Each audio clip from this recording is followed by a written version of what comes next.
भारत में आत्मबोध को प्राप्त हुए मनुष्य द्विज कहलाते आए हैं। द्विज का अर्थ है 2 बार जन्म पाने वाला। एक बार आप अपनी माता के गर्भ से जन्म पाते हैं, जो कि अचेतन रूप से होता है। आप इसे खुद नहीं करते, प्रकृति आपके लिए ऐसा करती है। जब आपका जन्म हुआ था तो आप एक निश्चित प्रकार की मासूमियत और आनंदी स्वभाव के साथ जन्मे थे। एक बालक स्वभाव से आनंदी और निश्चल होता है, परंतु यह भाव जागरूकता से नहीं प्राप्त हुआ है, इसलिए इसे कोई भी नष्ट कर सकता है। वे इसे पल भर में आपसे छीन सकते हैं। आप में से कुछ लोगों से तो इसे 12 या 13 वर्ष की आयु में छीन लिया गया था। कई लोगों से इसे 5 या 6 साल की आयु में छीन लिया गया था। बच्चे आजकल 6 साल की आयु में तनावग्रस्त हो रहे हैं, क्योंकि उनकी निश्चलता नष्ट हो जाती है। ये निश्चलता किस हद तक नष्ट होगी, ये उनके आसपास के लोगों द्वारा उन पर डाले जा रहे प्रभाव पर निर्भर करता है। आज के इंसान के पास सब कुछ होता है, लेकिन आत्मज्ञान नहीं होता, इसलिए उसके जीवन में सब कुछ गड़बड़ हो जाता है। ये कहानी उसी के बारे में है। एक गांव में एक व्यक्ति के पास 19 घोड़े थे। एक दिन उस व्यक्ति की मृत्यु हो गई। मृत्यु के बाद वसीयत पढ़ी गई।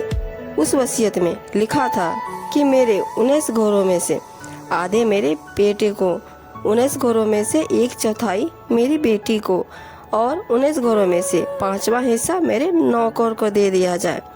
वसीयत पढ़ने के बाद सब लोग सोचने लगे कि यह बंटवारा कैसे होगा, क्योंकि वसीयत में लिखा था कि 19 घोड़ा का आधा, इसका मतलब 1 घोड़ा को काटना पड़ेगा, फिर तो 1 घोड़ा ही मर जाएगा। सब बड़ी उलझन में थे।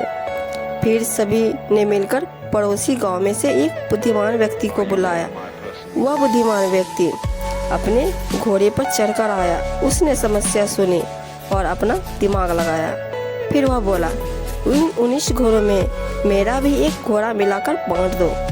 अब सोचने लगे कि एक तो मरने वाला पागल था कि ऐसी वसीयत बना के चला गया, और अब ये दूसरा पागल आ गया है कि जो बोलता है कि उनमें मेरा घोड़ा मिलाकर बांट दो।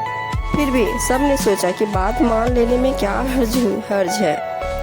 19 + 1 = 20 हुए। 20 का आधा यानी कि 10 घोड़े बेटे को दे दिए।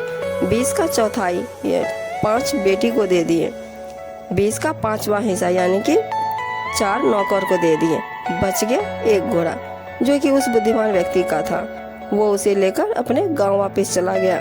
इस तरह 1 घोड़ा मिलाने से बाकी 19 घोड़ों का बंटवारा सुख, शांति, संतोष और आनंद के साथ हो गया। सोचो, अगर वो बुद्धिमान व्यक्ति नहीं होता तो फिर ये गांव वाले क्या करते।